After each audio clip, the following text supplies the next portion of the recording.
किसान भाइयों, वैसे तो दुधारू पशुओं के पालन से प्रदेश का हर दूसरे से तीसरा किसान जुड़ा हुआ है, लेकिन अक्सर किसान देसी पशुओं को ही पालते हैं, जिनकी दूध उत्पादन क्षमता काफी कम होती है। साथ ही इनमें प्रजनन संबंधी कई समस्याएं भी आती हैं। ऐसे में अगर किसान भाई इन दुधारू पशुओं का कृत्रिम गर्भाधान करवाएं तो न केवल उन्नत नस्ल के पशु प्राप्त होंगे, साथ ही दूध उत्पादन क्षमता में बढ़ोतरी होगी। तो पशुओं में कृत्रिम गर्भाधान के और क्या फायदे हैं और इसे कैसे करवाना है, इसके लिए देखिए ये खास रिपोर्ट।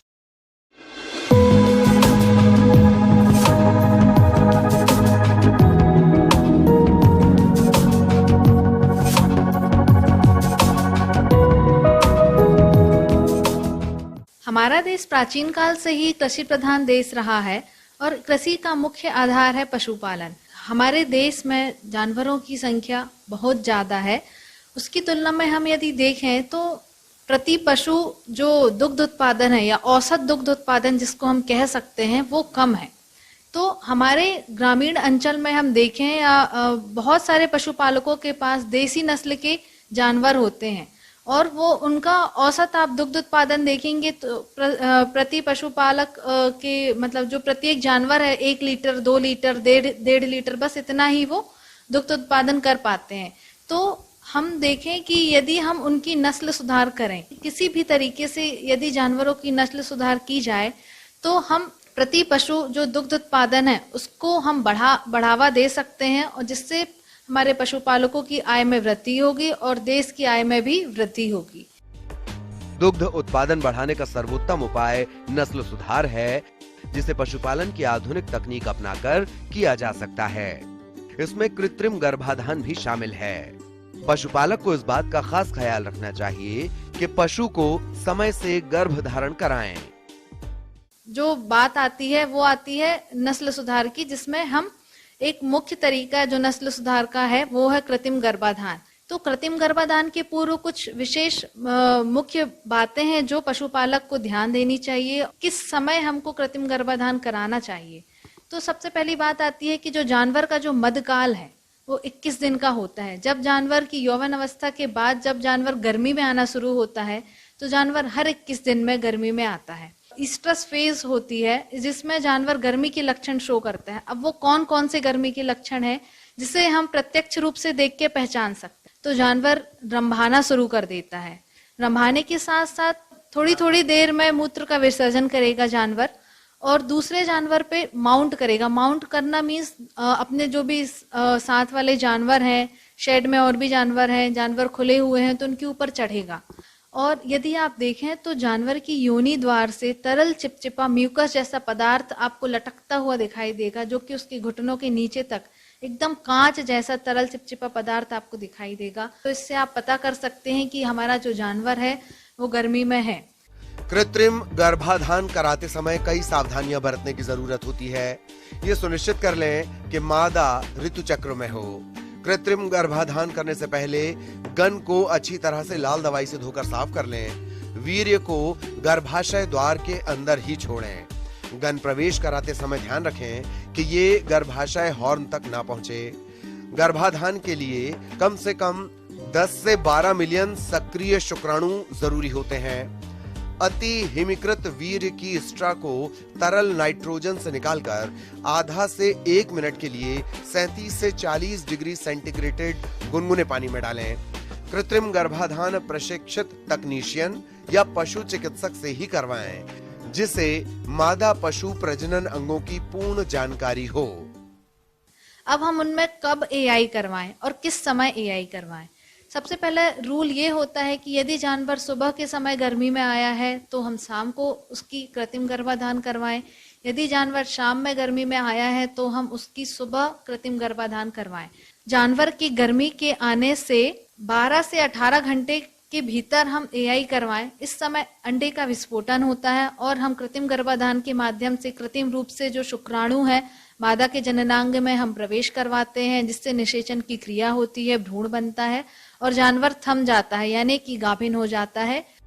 ब्याने के बाद 2 से 3 महीने के अंदर दोबारा पशु गाभिन हो जाए और बच्चा देने का अंतर 12 से 13 महीने से ज्यादा न हो। ये तभी संभव है जब गाय भैंस को भरपूर संतुलित आहार मिले और उनकी प्रबंधन व्यवस्था अच्छी हो। गाय भैंस के ब्याने से 2 महीने पहले उसका दूध सुखा देना चाहिए। दूध सुखाने के लिए 15 से 20 दिन पहले से थनों से धीरे धीरे कम दूध निकालें। इस प्रकार से दूध सूख जाता है। इन 2 महीनों में पशु को पौष्टिक दाना मिश्रण देना चाहिए। इस अवस्था में जितनी अच्छी देखरेख होगी उतना ही ब्याने के बाद अच्छा दूध उत्पादन लंबे समय तक प्राप्त होगा। किसान भाइयों, एक दुधारू पशु की दूध न देने की अवधि जितनी कम होगी, पशुपालक के लिए उतना ही फायदेमंद होगा। इसके लिए जरूरी है कि ब्याने के 8 से 12 हफ्ते के अंदर गाय भैंस को दोबारा गाभिन करा दिया जाए। यदि पशु इस अवधि में गर्म न हो तो उसे गर्मी में आने की दवा देनी चाहिए। फिर अगले 9 महीनों तक गाभिन जो गर्भकाल है जानवर का, वो 9 महीने 9 दिन का होता है गाय में, और भैंस में होता है 10 महीने 10 दिन का। इसके बाद जो भी हमने जिस नस्ल की हमने एआई कराई है, उसकी जो भी संतति है वो पैदा होती है, जिससे जो आने वाली संतान है वो आगे दुग्ध उत्पादन में उसकी वृद्धि होगी। मान लीजिए कि पशुपालक के यहाँ एक देसी किस्म की गाय है जिसकी कोई नस्ल नहीं है, वो देसी है, और यदि उसने जानवर यदि छोटे साइज का है, यदि आपने जर्सी जो नस्ल है, यदि आपने उसका बीज डलवाया है या सीमेन करवाया है, तो आपकी जो संतति होगी उसमें 50% जो लक्षण है, जिस भी नस्ल का हमने सीमेन डाला है उस नस्ल की संतान होगी, उसके 50% लक्षण उसमें आएंगे। यदि जो संतान है वो फीमेल या बछिया हुई है, यदि हम फिर से उसमें जो भी हमने जिस भी नस्ल का कराया था, यदि हम आगे फिर उसी नस्ल का कराएंगे तो फिर जो 50% की जगह 75%, यदि हम पीढ़ी दर पीढ़ी इसी सुपीरियर क्वालिटी की जो भी नस्ल है उनका हम यदि सीमेन करवाएंगे तो 7 से 8 जनरेशन में 99.9% प्योर नस्ल उनको प्राप्त हो जाएगी, जिससे वो अपने जानवरों का जो समूह है वो इकट्ठा कर सकते हैं, जिससे आगे की जनरेशन में उनको और आगे की अच्छी संतति उत्पन्न होगी और दुग्ध उत्पादन में बहुत वृद्धि होगी। इस तरीके से हम कृत्रिम गर्भाधान के माध्यम से नस्ल सुधार और दुग्ध उत्पादन में वृद्धि और आय में वृद्धि हम कर सकते हैं।